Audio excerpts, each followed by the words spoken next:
24 का लोकसभा चुनाव किसी भी कीमत पर मोदी जी भी सुन ले और इलेक्शन कमीशन भी सुन ले, होने नहीं देंगे ईवीएम से।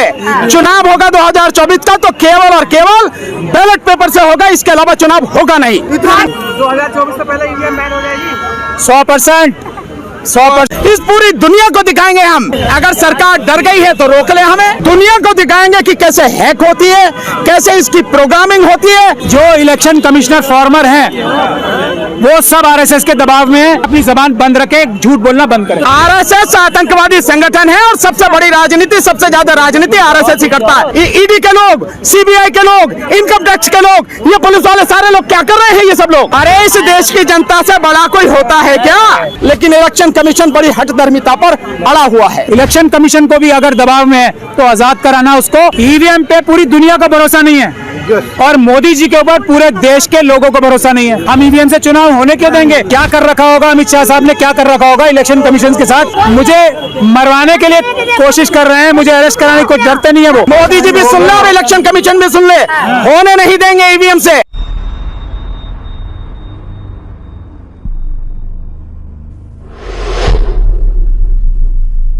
हमेशा की तरह जो कहा है वो करके दिखाएंगे। अगर सरकार डर गई है तो रोक ले हमें, मार दे गोली, हमें क्या चिंता वाली बात है। हमारे इरादे तो हमारे और सबूत हमारे पास है, तभी तो कह रहे हैं उन्हें दिखाओ। हम पूरी दुनिया को दिखाएंगे, सरेआम हैक करके दिखाएंगे किस तरह से तुम उसकी प्रोग्रामिंग करते हो, सेटिंग करते हो। इस पूरी दुनिया को दिखाएंगे हम। देश में 50 जगह हम करके दिखाएंगे। दिक्कत क्या है, डर किस बात का? दोनों हमें जो 150 हम मांग रहे हैं, ईवीएम, वीवीपैट और जो आपकी जो कंट्रोलिंग मशीन है, दोनों हमें। सर इलेक्शन कमीशन कह रहा है, पहले भी लोगों को बुलाया गया था, पहले कह रहे थे आपको छेड़ेंगे नहीं, हाथ नहीं लगाएंगे, पर हैक करके दिखाओ। तो क्या आपकी बार बिना उसी के लिए तो कह रहे हैं कि सील करके दे। देश के 50 जगह पर लाइव सबके सामने, मीडिया के सामने दुनिया को दिखाएंगे कि कैसे हैक होती है, कैसे इसकी प्रोग्रामिंग होती है और कैसे मोदी जी बार बार जीत जाते हैं। दिखाएंगे ना दुनिया को। सर कुछ इलेक्शन कमिश्नर ये कह रहे हैं कि जो जब इलेक्शन होता है तो उसमें बहुत सारे लोग होते हैं, तो सबको मैनेज करना आसान नहीं है। अगर एक दो बूथ, अगर किसी एक आदमी को मैनेज करना तो आसान बात है, लेकिन जब देश का चुनाव होता है तो इतनी बड़ी बॉडी होती है, उसको मैनेज नहीं किया जाता। जी सर, ये जो इलेक्शन कमिश्नर फॉर्मर हैं वो सब आरएसएस के दबाव में है। हम उनको चैलेंज करते हैं कि वो जब हम 50 ईवीएम को हैक करके दिखाएंगे वो साथ रहे मौजूद, वरना अपनी जबान बंद रखे, झूठ बोलना बंद करें। इसका जवाब पॉलिटिकल पार्टी प्लीज, मैं इसका जवाब देता हूँ। पॉलिटिकल पार्टी थोड़ी, मैं इसका जवाब देता हूँ और मैं इसका जवाब। आतंकवादी संगठन है आरएसएस, आतंकवादी संगठन है और सबसे बड़ी राजनीति, सबसे ज्यादा राजनीति आरएसएस ही करता है। नंबर एक। नंबर दूसरी, आप कह रहे हो इतने सारे लोग मैनेज नहीं हो सकते। पूरा सरकारी अमला मोदी जी के सामने नतमस्तक हो चुका है, अपना ईमान खो चुका है, बिल्कुल साष्टांग दंडवत करता है। इससे ज्यादा और कोई दिक्कत होगी क्या? ईडी के लोग, सीबीआई के लोग, इनकम टैक्स के लोग, ये पुलिस वाले सारे लोग क्या कर रहे हैं ये सब लोग? ये उनके सामने नतमस्तक है। आप कह रहे हो मैनेज नहीं होता। कौन कौन मैनेज नहीं होता? हर कोई मैनेज होता। अगर एक भी व्यक्ति ईमानदार होता, एक भी संस्था ईमानदार होती तो वो निष्पक्ष चुनाव कराती। इलेक्शन कमीशन निष्पक्ष होता तो स्वतंत्र, पारदर्शी और निष्पक्ष चुनाव कराए ना। हम यही तो बात करें। सवाल ये है सवाल लीजिएगा। सवाल ये है कि जो बड़ी पॉलिटिकल पार्टी है वो विरोध क्यों नहीं कर रहे? ना तो कभी नीतीश कुमार को देखा, ना राहुल गांधी को देखा, ना मायावती को देखा। अरे इस देश की जनता से बड़ा कोई होता है क्या? इस देश की जनता सबसे बड़ी है, सबसे पहले है, सबसे ऊपर है। इससे बड़ा कोई विपक्ष नहीं है और बावजूद उसके आप कह रहे हैं कि बड़ी पॉलिटिकल पार्टियां नहीं कहती। इंडिया गठबंधन में जितनी भी 28 पार्टियां हैं उन्होंने इलेक्शन कमीशन को लेटर नहीं लिखा कि जो वीवीपैट है, उस वीवीपैट में जो पर्ची है वो पर्ची आप वोटर को दो और उसको उसमें डालने दो एक बॉक्स में, और उनकी 100% यानी 100% उसकी पर्ची की गिनती कराओ, क्योंकि वोट वही है। तो पॉलिटिकल पार्टियां कैसे नहीं बोल रही हैं?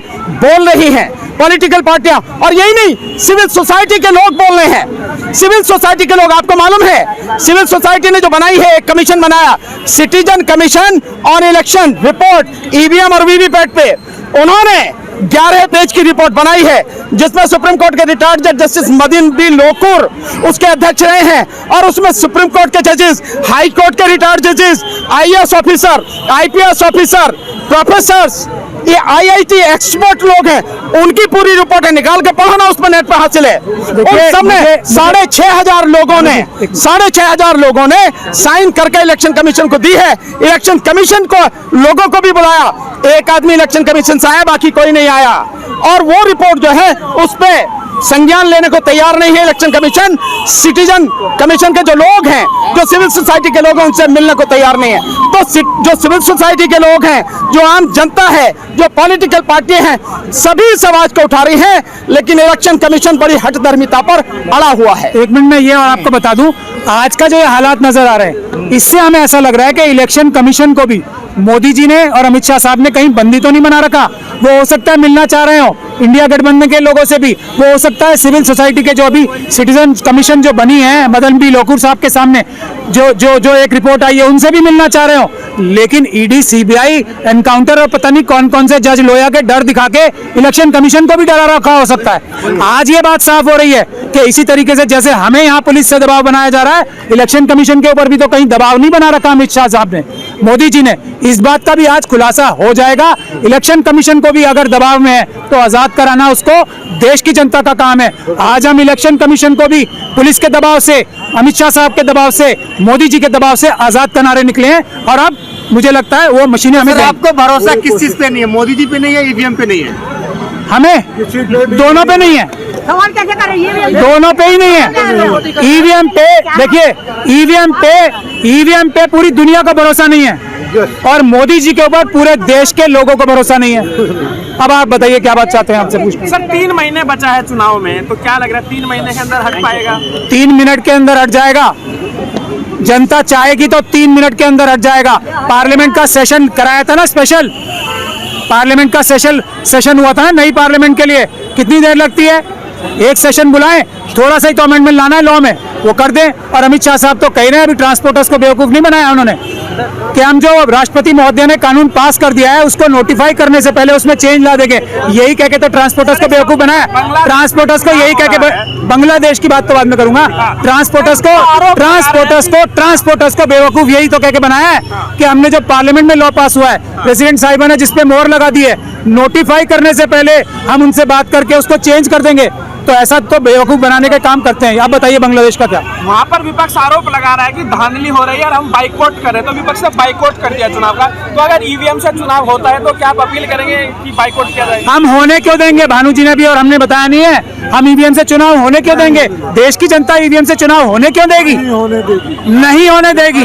आप इतना नाउम्मीदी ना रखें। आज तो ये बात साफ हो गई ना कि इलेक्शन कमीशन हमसे मिलना चाहता है, पुलिस हमें रोकना चाहती है। आज तो ये भी बात साफ निकल के आ रही है ना कि मोदी जी ने क्या कर रखा होगा, अमित शाह साहब ने क्या कर रखा होगा इलेक्शन कमीशन के साथ, वो भी एक विषय है जिसको हमें इन्वेस्टिगेट करना है। क्यों डरती है अमित शाह से इतना? मुझसे नहीं डरते, क्या बात कर रहे हो आप? अमित शाह साहब मुझसे डरेंगे? मुझसे डरेंगे? वो मुझे मरवाने के लिए कोशिश कर रहे हैं, मुझे अरेस्ट कराने को डरते नहीं है। वो डरते हैं देश की जनता से, वो डरते हैं देश के बाबा साहब के संविधान से। कह रहे हैं ईवीएम से चुनाव नहीं होने देंगे।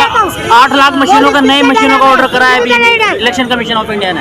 मोदी जी ने जितने पैसे में अपना एक जहाज खरीदा है, अगर वो जहाज ही लीज पे दे देंगे तो ईवीएम की मशीनों की जगह पेपर बैलेट से चुनाव हो जाएंगे। मोदी जी का जहाज ही तो है, सिर्फ वही तो देना है। इतना पैसा नहीं लगना है पेपर बैलेट से चुनाव कराने में या वीवीपैट से चुनाव कराने में, इतना पैसा नहीं लगना है। मोदी जी का जहाज जाएगा बस थोड़ी देर के लिए। 2024 से पहले ईवीएम बैन हो जाएगी? 100%। जी सर, आप 2024 तो शुरू हो गया यार मेरे, यूं कहो 2024 में बंद हो जाएगी। और 2024 का लोकसभा चुनाव किसी भी कीमत पर, मोदी जी भी सुन ले और इलेक्शन कमीशन भी सुन ले, होने नहीं देंगे ईवीएम से। चुनाव होगा 2024 का तो केवल और केवल बैलेट पेपर से होगा, इसके अलावा चुनाव होगा नहीं। मोदी जी से डरते कहाँ हैं सर? कौन डरते हैं मोदी जी से? और मोदी जी डरते हैं हमसे? मोदी जी से कौन डरे यार मेरे? मोदी जी कर रहे हैं, उनके पास सब तो सारे हमें मार दे, गिरफ्तार कर ले, हम काहे को डरते हैं मोदी जी से? सर 2000 लोग हमारे साथ में देश की तमाम जनता है। आप क्या बात कर, ये हमारे स्वागत के लिए आई है भाई। स्वागत भाई ऐसा है, जब वीआईपी लोग निकलते हैं और इस देश की जनता से बड़ा वीआईपी कोई नहीं होता, तो पुलिस चाहिए ना खूब मात्रा में उसकी सलामी देने के लिए, उसका सम्मान करने के लिए, इसीलिए पुलिस आई। आजादी की लड़ाई में समय लगता है। जो आजादी का आंदोलन था सैकड़ों साल तक चला, लेकिन उसके बाद देश को आजादी मिली, लाखों लोगों ने कुर्बानी दी।